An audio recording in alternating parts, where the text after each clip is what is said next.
A sustainability consultant at WSP Africa. Very good morning to you. Thank you very much for joining us this morning. Thank you, Shante. Very happy Earth Day. Thank you very much, and to you too.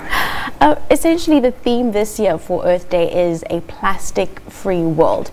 Is this something that would be viable and sustainable? Is it a possibility? I don't ever see a plastic-free world, but rather a world with far less plastic pollution, so that we can make better informed environmental choices and decisions by consumers, commercial stores, as well as legislation. And what essentially is Earth Day, and how do not only South Africans but other countries celebrate it? So Earth Day is a celebration of Earth ambassadors. It's a non-profit organization, an international organization. It's a group of individuals who lobby for action toward preservation and the restoration of the impacts of humans on the environment. It not only includes action towards pollution, but climate change, as well as conservation and human behavior. In 2020, in 2 years' time, we will be celebrating 50 years of this momentous day. In terms of plastic and the pollution, why essentially is plastic one of those more dangerous substances that we find being polluted? So plastic is manufactured through synthetic as well as man-made compounds, which are sometimes a byproduct of harmful environmental manufacturing processes. It takes many years for these compounds to break down. They are also likely to never decompose or biodegrade. In our oceans, plastic is broken down by UV radiation as well as through mechanical means. Microplastics, that's the term for broken down plastics. They are small components that are mistakenly ingested by animals and fish, and can land up also on our plate when we purchase foods that come from the environment. From the longest time, even just thinking about being in high school, we always hear everybody talk about this notion of recycling. Do you think that enough is being done, and consumers, specifically South African consumers, are doing enough to make conscious efforts to recycle and therefore understanding the importance of it? Plastic production is said to double within the next 20 years. Unfortunately, I believe that in South Africa there isn't the importance that it deserves in terms of recycling plastics. We do have consumers and corporate commercial supermarkets that lobby for recycling of plastics. I think it's also important for us to understand that more than half of the plastics that are produced in the world are for single use. So it's straws, fast food products, serviettes, things like that. Half of that ends up in landfill, and I think that's a major concern.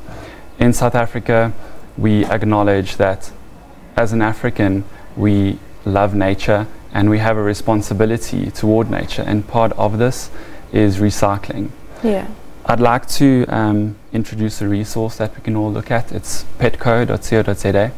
That's an opportunity for us to identify what we would like to recycle.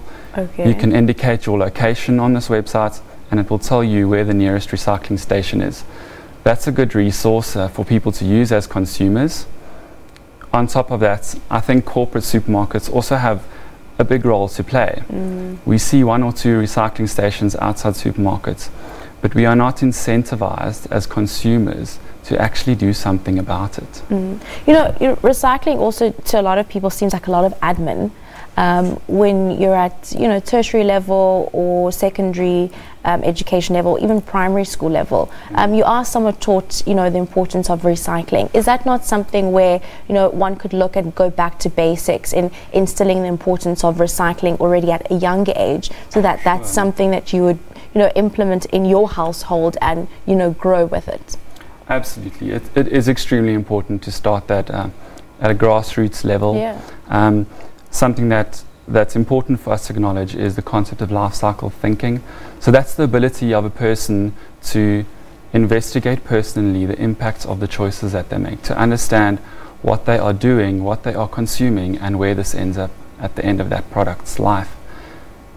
In South Africa, we've seen uptake of the circular economy, and this is kind of the second economy of things that are not regulated.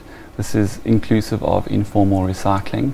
But just coming back to your question, I think it's imperative for us at a school level to introduce recycling as a responsible, ethical behavior as a child, and I'm sure we'll see knock-on effects on the families that have children in schools. Now, you know, having a look at how bad plastic is, what are the alternatives that we can have instead of using plastics, and why are we not using them? So I think it's important to acknowledge that we live an on-the-go kind of lifestyle in South Africa.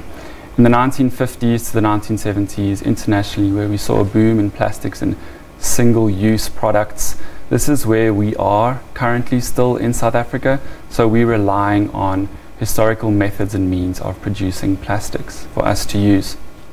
There are certainly alternative sources that we can use that can solve the problem of plastic or packaging, packaging cosmetics, but these tend to become slightly more expensive. The important part that we need to investigate as a country is what we can do in terms of our legislative framework.